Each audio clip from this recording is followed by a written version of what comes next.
All right, so today we're going to look at little words of motivation. We'll actually do a little breakout session, get me working on my breakout room skills, trying to get ready for school. We'll take a little bit of look at some sleep and recovery nutrition as well. So we're starting to get towards, we'll end up with an athlete handbook.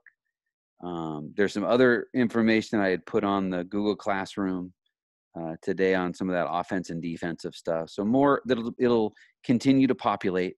So the stuff you'll see here will eventually end up on that. Another person here, hold on.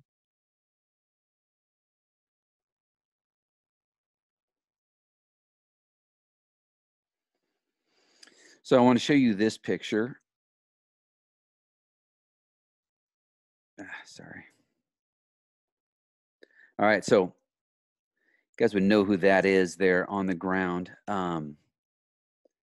This is taken a while ago. Obviously, there's people in the stands, so it wasn't taken last night or something like that. But so, you know, seeing as that's probably one of the top 3 basketball players in the world, and he's on the ground. You know, he's on the ground picking up a loose ball, and so never underestimate the power that message sends to people when he does something like that. You know, it inspires others to elevate their game, to play harder, to realize that everything matters. So that's a very motivational, sort of inspirational message, much more than him saying something, but by him doing that, that sends a powerful message. I'll give you something to read here.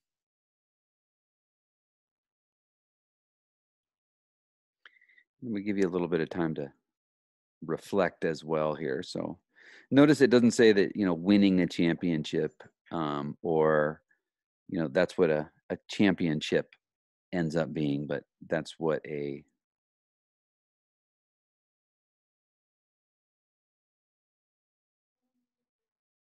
yeah, give me a second.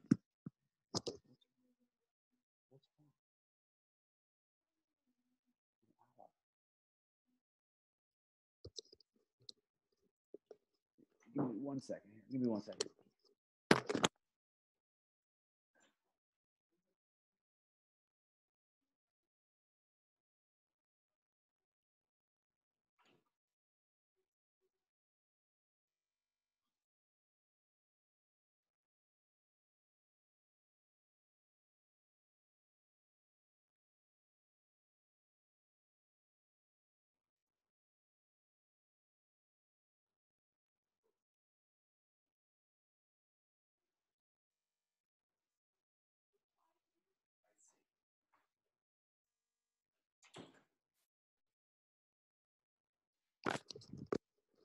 All right, thanks.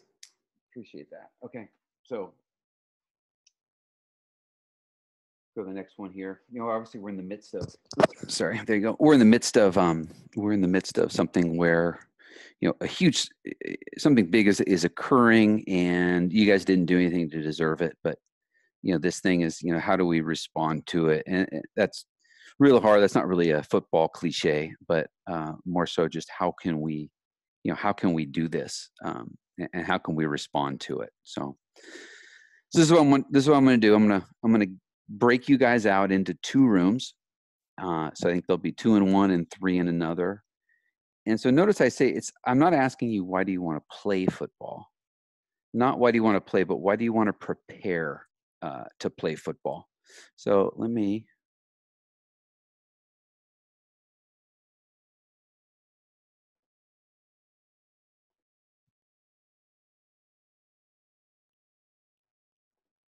just try that again here.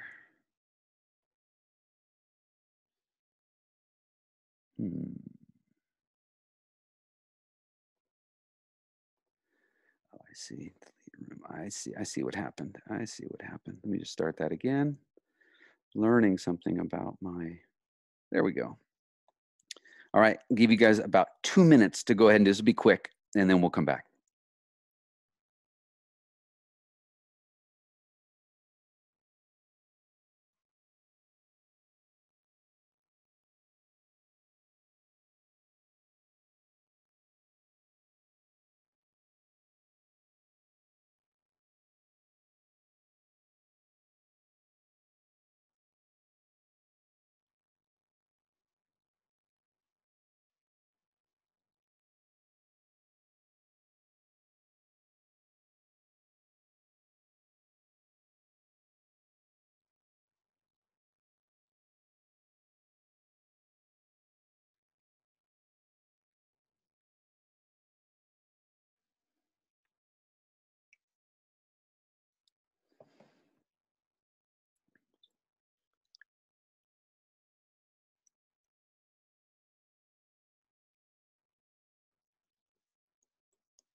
we'll keep doing that.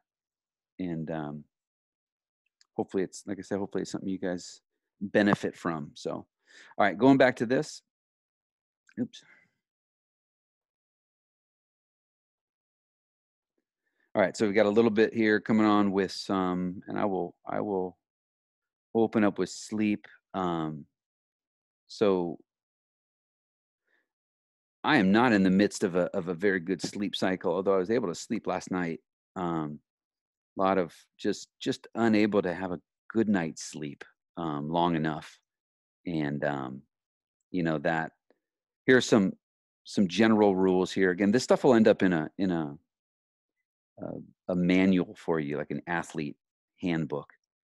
Um, so you don't have to read all of it right now, but there's a couple of ideas about how to create a good sleep environment. It's very important for recovery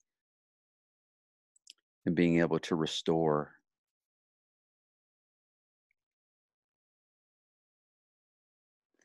Going to go to the next one here about a little bit ritual in terms of maybe reading a book or a magazine by soft light. You want to stay away from your cell phone, stay away from that device in your face. Perhaps a bath, music, white noise, maybe some easy some stretches. Mentions. So I got somebody in the chat. Mentions. Oh, Aiden, I wish I could sleep 12 hours a night. You know, something to eat. Eat before bed if that's something that if you are a little bit hungry, like a light snack. Some ideas about it. Managing anxiety and trying to turn off, kind of separating from the stress that you have.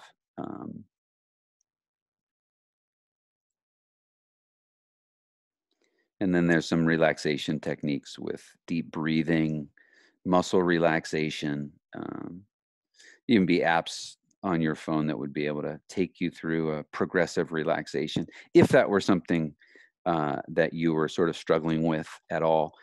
From a nutrition point of view, what I'm going to do here is there's a lot on nutrition in general and what you eat, but I'm just going to focus here on recovery. So you kind of get a list of healthy foods from a recovery point of view. Obviously, the stress of training, and then the recovery partly comes by rest, and the other one that comes by what you put in your body. So here are some ideas. You know, notice it does not say, you know, go to the protein shop or sort of get some protein powder or something. You can do it all with natural foods, and sort of give yourself the best edge in terms of recovering in a physical sense. So there are just some ideas for you right there. Okay, I have created a little bit of a video here. I'm going to focus on a little feet and agility. There'd be some things you hopefully are familiar with here. And I'm just going to try to get them to you. You know what? I lost something. Hold on.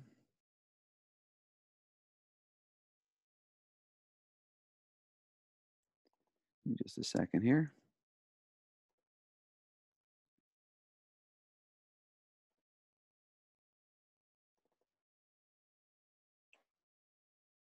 All right, here we go.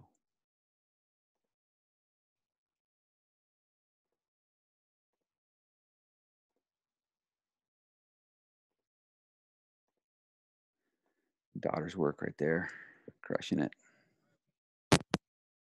See if we can get you moving. It's all about being fast. It's all about being explosive and quick. So we're going to run. We're going to use dots. So come on over here. This would be an example of dots that you can create. I just use chalk. They're about 2 feet apart. You got one in the middle, and then 2 up here. You could also do it with, here I use duct tape on the ground. So just 5 dots, so a square with one about in the middle. Okay. And so you could also do this on grass if you had it. I just use a little bit of spray paint to create that same pattern of dots. So again, about 2 feet or so, about a 2 foot by 2 foot box. You're going to do a series of movements on this. Now, the whole thing is to try and be as fast as you can. It's all about speed, speed, speed. So my first one that I'm going to do is I'm going to go up and back, forward, up and back, forward, up and back, forward, as fast as I can, as fast as I can. So you're going to do that up and back 10 times. And then as you're going to keep doing this, this is meant to be continuous. So next I'm going to go, and then I'm going to flip, and then turn,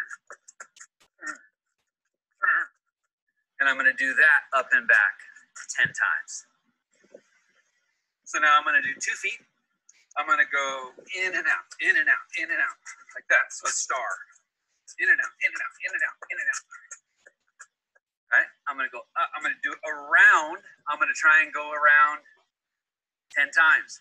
All right, so this is going to get a little bit of cardiovascular involved as well. All right, so I'm going to go back to the 5-10-5 drill, this jingle jangle drill that we talked about. So I'm on grass here. I've used spray paint, and I've got 5 yards away on each side. Not my tennis balls today, but I've got a little something I'm going to pick up. So let me take you through this drill one more time. And this is a drill I would encourage you to do it with cleats on. And you want to go as fast as you can here. So on grass, like the grass should probably get chewed up a little bit. You want to keep moving your drill. You should be going so fast that you're taxing the grass. So as I start right here, right, I'm going to go over, I'm going to do it for you. All right, I'm going to do it for you. This is what it's going to look like. All right, I'm going to start here, hand down. All right, I'm going to go 1, 2, 3, 4. I'm going to pick it up. I'm not going to go all the way back. I'm going to pick up the other one, and I'm running all the way through. So that is as fast, aggressive, right, as I can, and as violent on the turns as I can get. And then I'm going to go through the end, through the cone, not to the cone, right, to finish the drill. So let's see if we can get that even. That's a great drill for change of direction, which is incredibly important. All right, so we're also going to do a standing broad jump. So what I want you to do is mark a line. Okay, I've just used any sort of object, and I'm going to jump as far as I can. All right, I'm going to use both arms. I'm going to use full extension. So I'm all the way down. And what I want to do is I want to try and stick the landing. So I don't want to fall forward, but I want to try and stick it. Okay? Now, I want to mark that. So I'm going to mark it with something where I know about what my length is. And then what I'm going to do to shoot forward is I'm going to take it and move it 1 foot forward. So that's where I'm going to try and keep jumping for. That's my marker that I'm trying to get to. So now I'm going to like to see you guys do this. I would encourage you to take your time, have full recovery, but you should be able to do about 10 to 12 of these. And now that I'm recovered, so now I've got my marker out there. That's what I'm trying to hit. Okay. So now I'm gonna do full bend, full extension.